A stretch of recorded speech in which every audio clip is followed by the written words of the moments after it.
Rhythm is life, rhythm is soul. I say let's get it right this time. Let love unfold.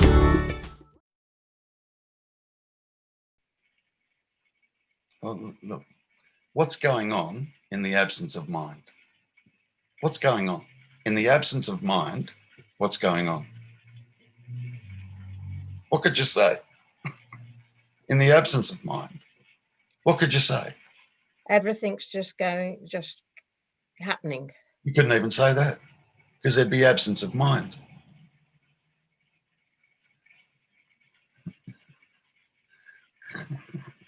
In the absence of mind, yes.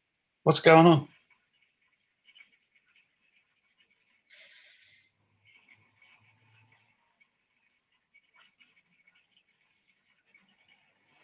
Nothing. I'll let you have that one word. In the absence of mind, what's happening? What's happening in the absence of mind?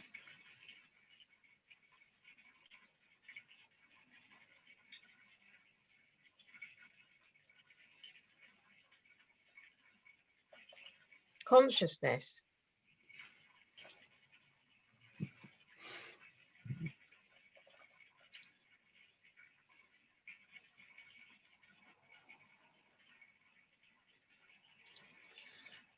Do we need mind?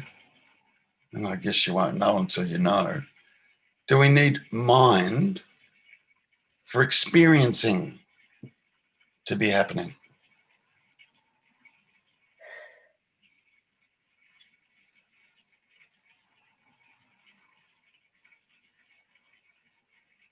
No. Good. So, in the absence of mind, what's happening?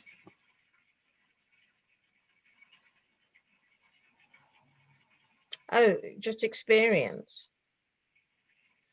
Yeah. And what do we experience with?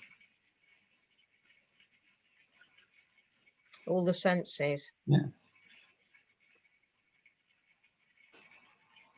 So the seeing, hearing, tasting, touching, smelling doesn't go away, does it? No. In the absence of mind, it's not like you stop seeing.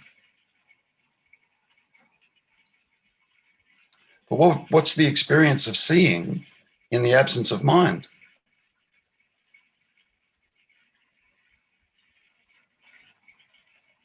It's just seeing without the commenting on it, the direct experience.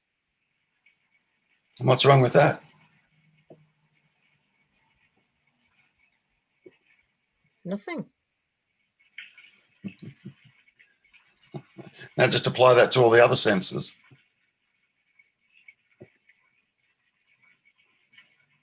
So what's wrong? What's wrong? Well, nothing. Good. But, come on, I heard a but. When something happens, that all gets incredibly, something that feels uncomfortable. Everything gets very cloudy and muddy. I don't see it for what it is. Okay, give me an example of uncomfortable.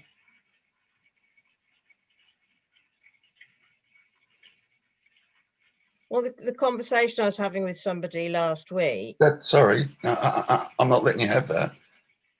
That all happens in the mind. Now we're talking about in the absence of mind, there's seeing, hearing, tasting, touching, smelling.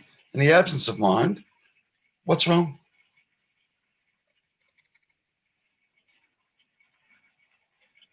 Well, nothing, but the mind is very, very strong still here. Good. So where do all problems arise? In the mind. Right. Are they actually here? in your direct experience? Are they here? Now, like right now. Are they here?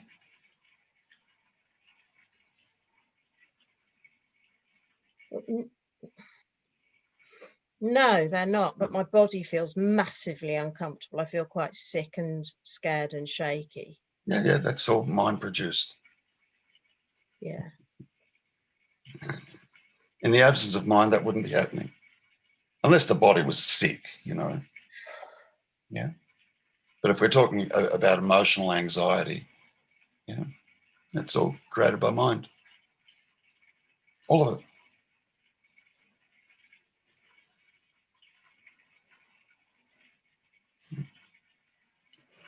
And we go, okay, if we get back to Malcolm's point,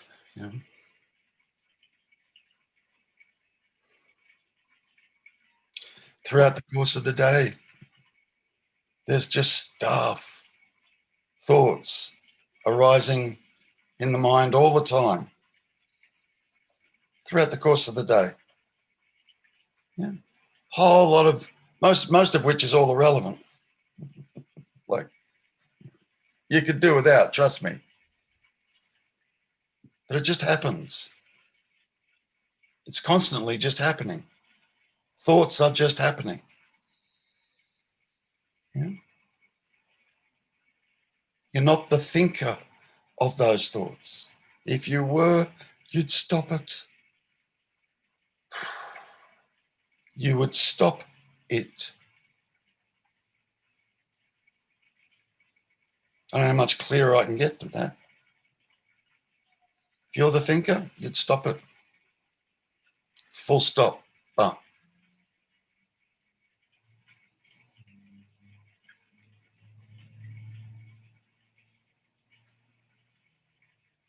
So thoughts are just happening. Yeah?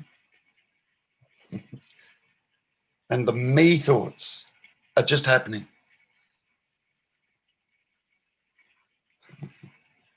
That's all just happening too. It's just arising. It's just happening. Where do thoughts come from and where do they go to? They're in a constant state of flux.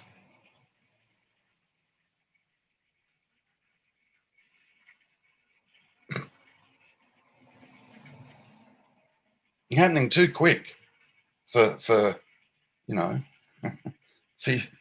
you to believing that there's a you there that's the creator of these thoughts. Sorry, man, it's too quick. It's all spontaneous. Boom, boom, thoughts, boom, boom, boom, boom, boom, boom.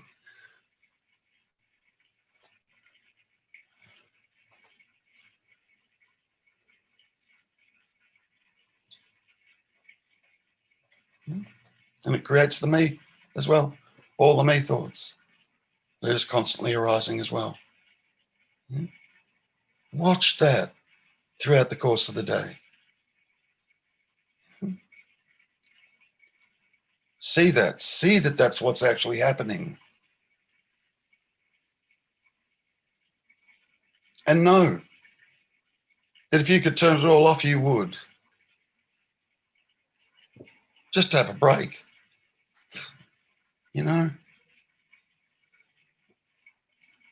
Once it hits 6 p.m., that's it.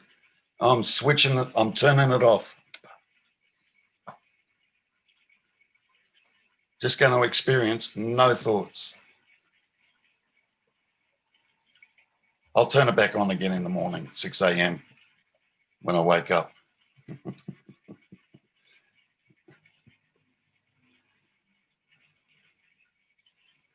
It's all just happening. All the me thoughts are just happening. And all the I'm taking responsibility, I've got to do this and I've got to do that. All those thoughts are just happening.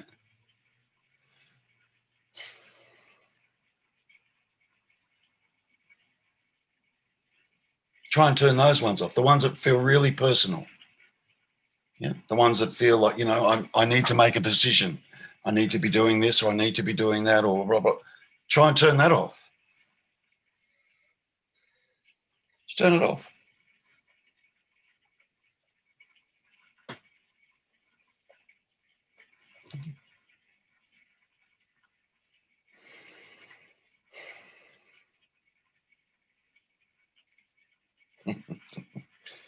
God, the stuff that arises in there.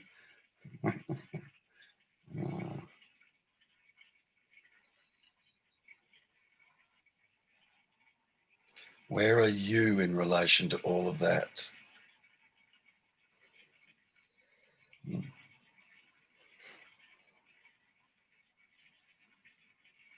Does this me have free will?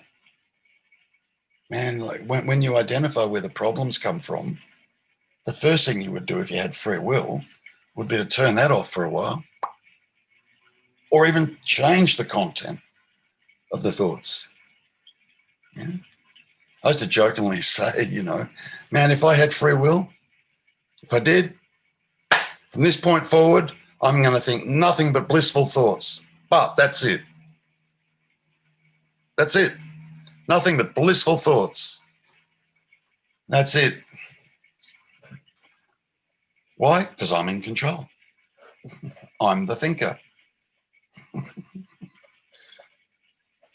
Who wouldn't do that if you could do that? Who wouldn't do that?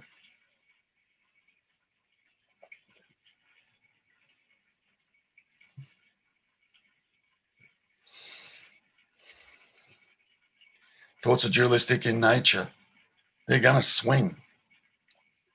Good to bad, right and wrong, love and hate, me and you and this and that,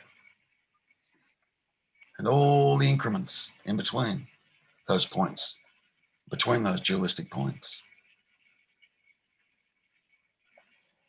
Are you doing any of that? Test it. If you're doing it, stop it. That fact will tell you. You will come to know straight away.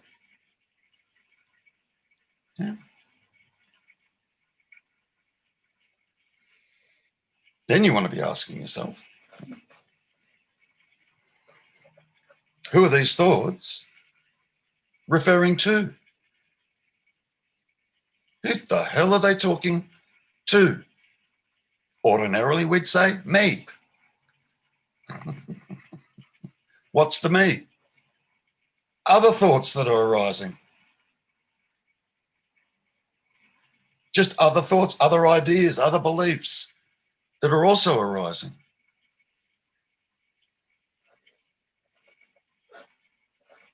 Yet, are you aware of thoughts? I'm asking you, Lindy. Are you aware of thoughts?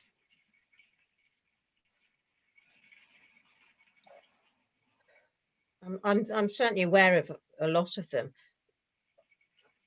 There's a lot that go under the, so subtle, I think, that go under the radar, but It's okay. That's okay. Yeah. Can a thought be aware of thoughts?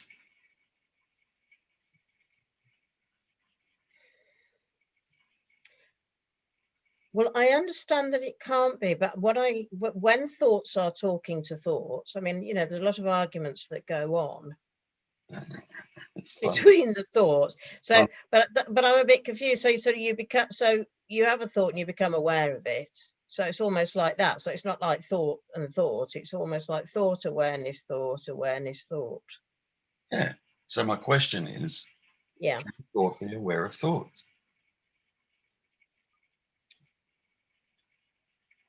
Well, in theory, no, but I don't know that for sure. You don't know? Really? Are you aware of thoughts? Are you aware of thoughts? Yeah. Good. Okay. Now, dive into the me character, which is nothing but thoughts, and see if that can be aware of this that's aware of that.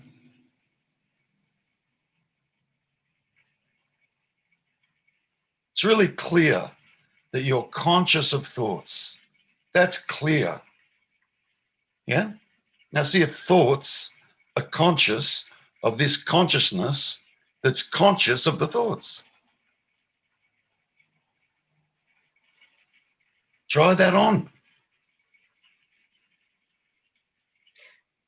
Well, I'm sorry, I'm probably being very dense, but I don't understand how thoughts can argue with each other if they're not aware of each other. That they've either got to be aware of each other, or there's got to be the intermediary of the consciousness.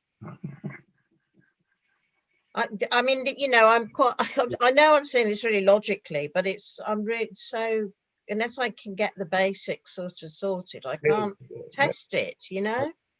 Lindy, I'm laughing because I can remember asking the same thing. That's fine. The question's usually always the same, eventually. Yeah, everyone kind of has the same questions, eventually.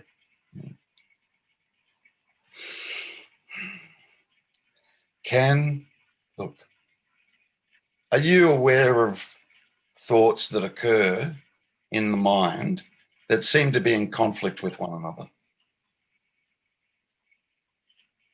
Yes. Good. Now,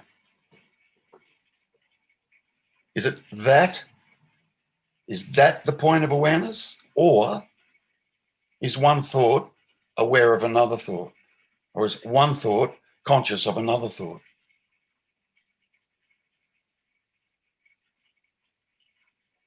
I don't know. You can see both, honey. You can already see both. You can Sorry, already see both. You can already see the conflict that goes on in the mind. You described it beautifully before. It's conflict that seems to be going on in the mind. You're aware of that conflict. Yes. Yeah.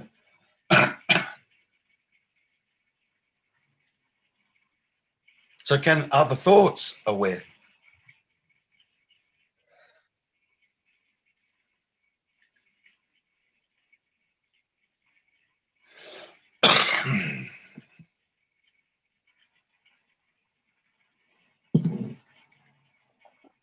I don't know. Are you conscious and aware of thoughts? Yes. That you do know. Yeah? That you do know. I mean, there's something that's aware of the stream of thoughts. That's just, yeah. Now, are the thoughts aware of this that's aware of the stream of thoughts? Flip it. Just flip it, Lindy, and see for yourself. Well, I don't know. You see, this is where it gets really muddly for me, because I don't know what it is that's aware of being aware. I'm not talking about aware of being aware. I know, but it may be thoughts that's aware of what's seeing the thoughts. Is that your direct experience? I don't. Is it your direct experience? The direct experience. You do know, Lindy. You do know. You've got to trust it. You do know.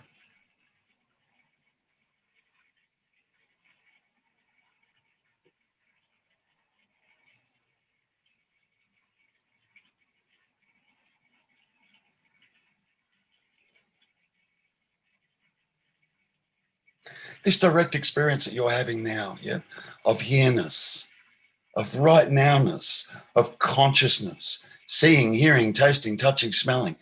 Here, this direct experience that you're having right here, right now. Do thoughts experience that? Can thoughts have that?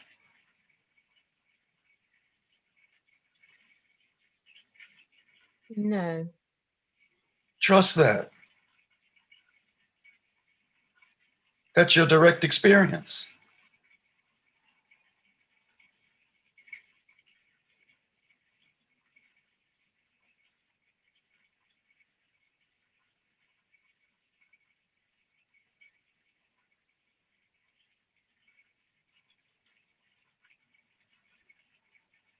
And what you're observing is duality.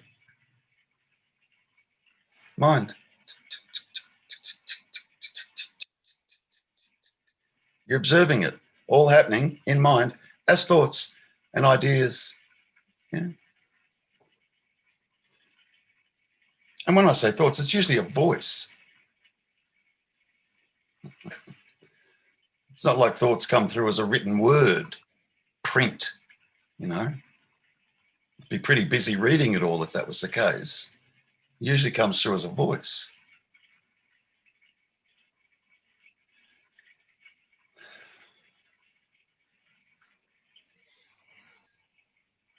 Who's the voice talking to?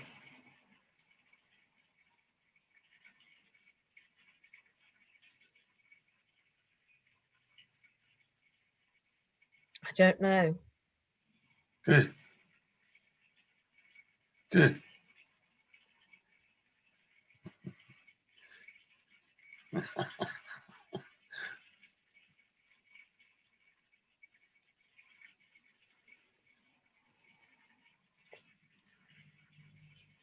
What responds to the voice? Thoughts. Another voice.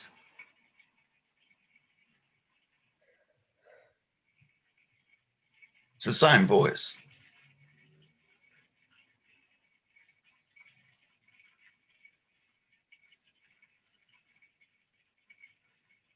Just for example, yeah. You always make that mistake. What's wrong with you? When are you ever going to learn to not make that same mistake again? Yeah, I know, but I'm trying. I'm doing my best not to make that same. Is that not the same voice? Yeah.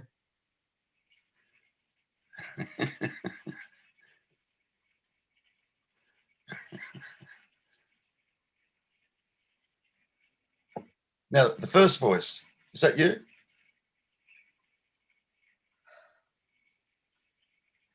The one replying to the first voice, is that you? Or is that just happening?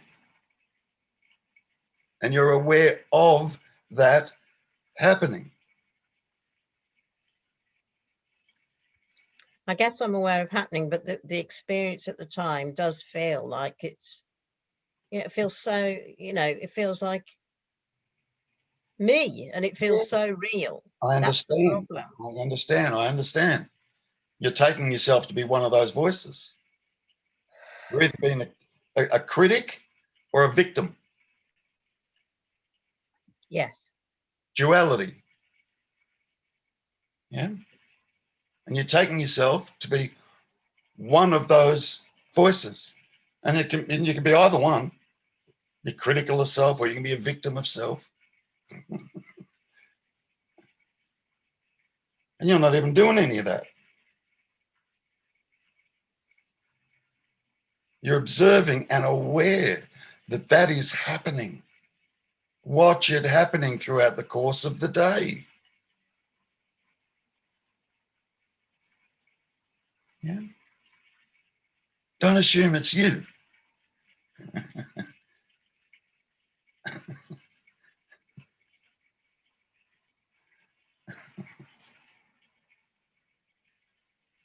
This is where we come back to the gap thing again, isn't it?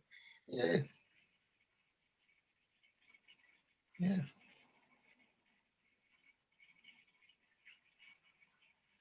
Honey, if either one of those voices was you, yeah, you change it.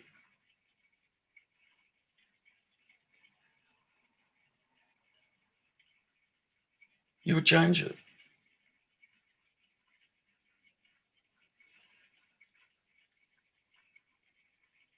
The critic can be pretty nasty. Yeah. The victim can be pretty pathetic. Poor thing, you know, it's so downtrodden.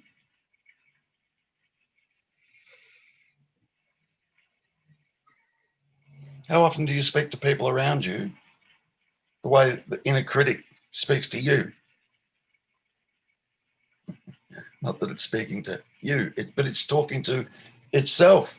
It's pretty nasty. In everyone, not just you, Linda, in everyone. It's pretty bloody nasty. And who's it speaking to? We would ordinarily go, me. Yeah. The downtrodden one. And where's that downtrodden one arising? In the mind. You can see that happening. Yeah.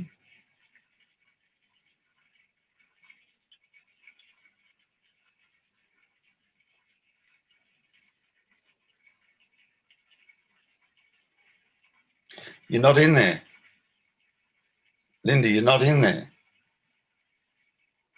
You're not in there.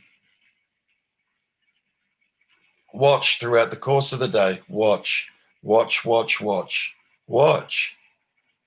Come to see it's all just happening. In here, I'm talking about. Yeah. If you could stop it, you'd stop it. Yeah. If you realize you can't stop it, stop taking responsibility for it. Stop it. Yeah. Or stop taking it personally.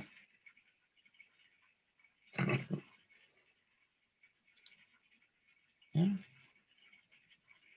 A really standard common one is, oh my God, how could I think that about those people? That is awful that I'm even thinking that way about those people.